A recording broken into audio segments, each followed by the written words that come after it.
Good day, here are the headlines from the Philippine News Agency. President Ferdinand R. Marcos Jr. has ordered an investigation on the alleged wiretapping of the Chinese embassy in Manila against the armed forces of the Philippines' Western Command. In a media interview, Marcos says he wants to confirm the reports of a tape mentioning an alleged agreement between the Philippines and China regarding Ayungin Shoal.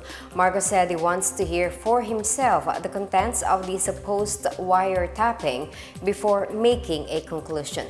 He, however, noted that it is hard to believe that such an agreement exists, especially since it is the Chinese embassy and the Chinese government that holds the proof. Meanwhile, the AFP confirmed the designation of Rear Admiral Alfonso Torres Jr. as the new Westcom chief. AFP Public Affairs Office Chief Colonel Sarces Trinidad said Torres' appointment is part of the ongoing changes within the military. Torres replaced Vice Admiral Alberto Carlos, who has been on personal leave since May 7.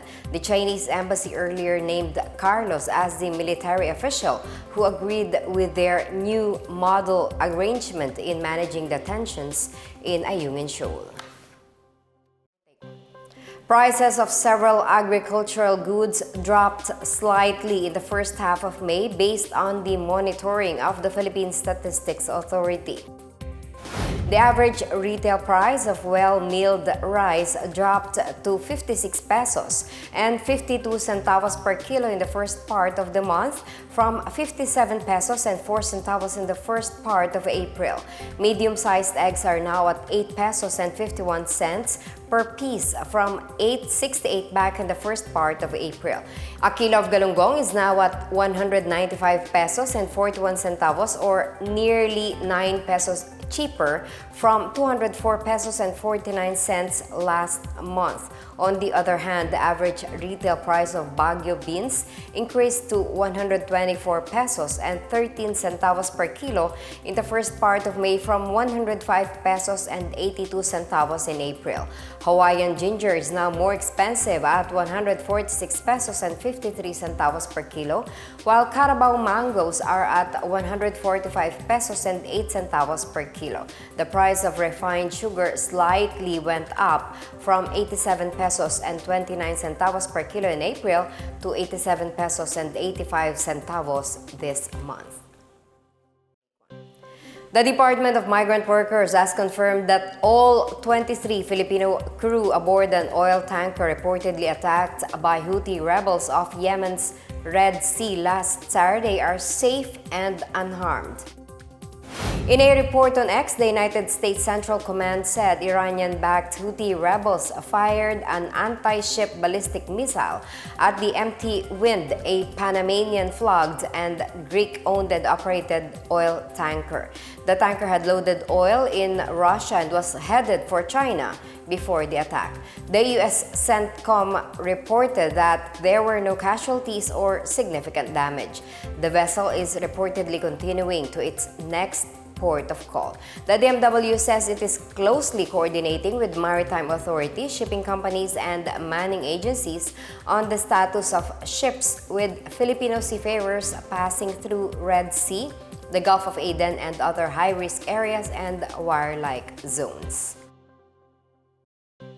In more news overseas, rescuers are struggling to reach the area where a helicopter carrying Iran's president and foreign minister crashed on Sunday. State media reports said the helicopter carrying Iranian President Ebrahim Raisi and Foreign Minister Hossein Amir Abdul Lahian crashed on its way back from a visit to the border with Azerbaijan. The helicopter was reportedly crossing mountainous terrain under heavy fog and bad weather before it crashed. Rescuers early Monday said the area leading to the crash site has very cold, rainy, and foggy weather conditions. Meanwhile, state news agency IRNA has stopped regular programming as prayers are held across the country in solidarity for Raisi. The Iranian military are set to hold their own search and rescue operations. For his part, Iranian Supreme Leader Ayatollah Ali Khamenei reassured Iranians, saying there would be no disruptions to state affairs. The United States, Turkey, and the European Union have also expressed concern and offered assistance. The crash comes as Iran faces an array of political, social, and economic crises, such as pressure over its deputed nuclear program and its alignment with groups that are in conflict throughout the Middle East. The government assures that water supplies will not be interrupted even as Angat Dam's water supply has dropped to its minimum operating level. As of this morning, Weather Bureau Pagasa reported that Angat Dam's water level dropped to 180.73 meters. The dam reached its minimum level of 180 meters yesterday as the water level hit 180.95 meters. Last Friday, National Water Resources Board said it has lowered the water allocation for Metro Manila by 2% of 50 cubic meters per second. However, the Department of Environment and Natural Resources assured that water services will continue as usual despite the decrease in water pressure. DNR Undersecretary Carlos Primo David explained that 1 cubic meter of water per second is good for about 400,000 people. Angat Dam supplies around 90% of the water needs of Metro Manila, Rizal, and parts of Cavite and Bulacan. And that's the latest and the biggest stories on the Pna Headlines. For more news updates, please visit our website pna.gov.ph or our Facebook and X account, Philippine News Agency. The Pna Headlines is also streamed via the Servicio Facebook page. You may also watch the Pna Headlines through the Philippine News Agency's YouTube account, via the News and Information Bureau website, nib.gov.ph under Pna News, or on the Facebook page of the Presidential Communications Office or PCO.